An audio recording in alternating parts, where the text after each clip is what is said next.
అయితే నుల్లా మన RS Praveen Kumar sir ఉన్నాడు కదా, ఆర్ఎస్ ప్రవీణ్ కుమార్ సారు మాట్లాడుకుంటా ఇప్పుడు ఎలక్షన్స్ జరుగుతానే కదా నుల్లా, పట్టభద్రుల ఎలక్షన్స్. పట్టభద్రుల ఎలక్షన్స్లల్లా తీన్మార్ మల్లన్న ఒక ఫ్రాడు. తీన్మార్ మల్లన్న మాట్లాడేదంతా బూటకం. అయినా ఈ తీన్మార్ మల్లన్న మీద 56 పోలీస్ కేసులు ఉన్నాయి.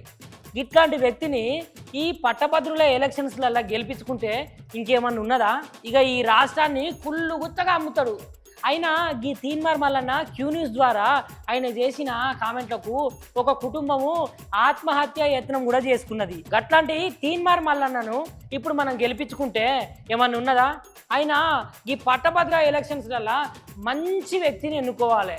అట్లాంటి మంచి వ్యక్తి మన ఏనుగుల రాకేష్ రెడ్డి. ఇట్లాంటి ప్రశ్నించే గొంతును ఎన్నుకుంటారా, లేకపోతే లంగ పనులు లఫంగం పనులు చేసిన తీన్మార్ మల్లన్న ఎన్నుకుంటారా? ఇక తెలంగాణ రాష్ట్ర తొలి ముఖ్యమంత్రి కేసీఆర్ సార్ ఉన్నాడు కదా, కేసీఆర్ సార్ను ఎన్నెన్ని మాటలు అన్నాడు, గలీజ్గా పొట్టు తిట్టిండు.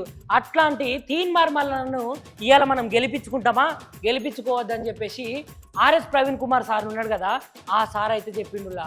ఆ సార్ ఏమని మాట్లాడిండో సరే మీరే చూడరు. మరి మల్లన్న గారు అతన యూట్యూబ్ ఛానల్లో చాలా మంది వ్యక్తుల మొబైల్ ఫోన్స్ పెట్టి మీరు కావాలంటే నాకు కాల్ చేయండి, లేకపోతే మీరే కాల్ చేయండి అని సభ్యులందరికీ చెప్పడం అది ఎంతవరకు కరెక్ట్? దాని మీద కేసు అయ్యింది. ఈయన యూట్యూబ్ ఛానల్లో కామెంట్ చేసిందని ఒక కుటుంబం ఆత్మహత్యకు పాల్పడతారు, ఆత్మహత్యకు ప్రయత్నం చేస్తారు, దాని మీద ఒక కేసు. తెలంగాణ తొలి ముఖ్యమంత్రి కేసీఆర్ గారిని అనరాని బూతు మాటలు అన్నాడని, అన్పార్లమెంటరీ లాంగ్వేజ్ వాడారని దాని మీద ఇంకొక కేసు. అట్లా 56 కేసులున్న వ్యక్తి రేపు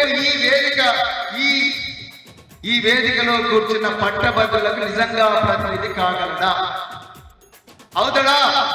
ఇంపాసిబుల్. ఎందుకంటే రేపు అక్కడ పోయిన తర్వాత కూడా ఆయన అదే భాష మాట్లాడతారు.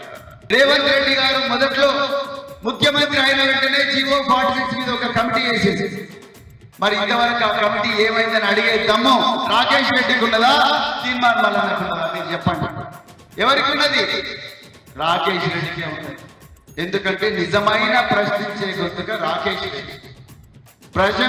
రేవంత్ రెడ్డిని అనుక్షణం ప్రశంసించే గొంతుగా తీన్మార్ మల్లన్న. అదే విధంగా డిఎస్సి, అదే విధంగా గురుకులాల్లో బ్యాక్అప్ కోర్సులు, అదే విధంగా కోచింగ్ సెంటర్లు, అదే విధంగా కోచింగ్ మెటీరియల్, అదే విధంగా లైబ్రరీలో రకరకాల సౌకర్యాలు, ఇవన్నీ కూడా వాటి గురించి అడిగే సత్తా దమ్మున్న నాయకుడు రాకేష్ రెడ్డి.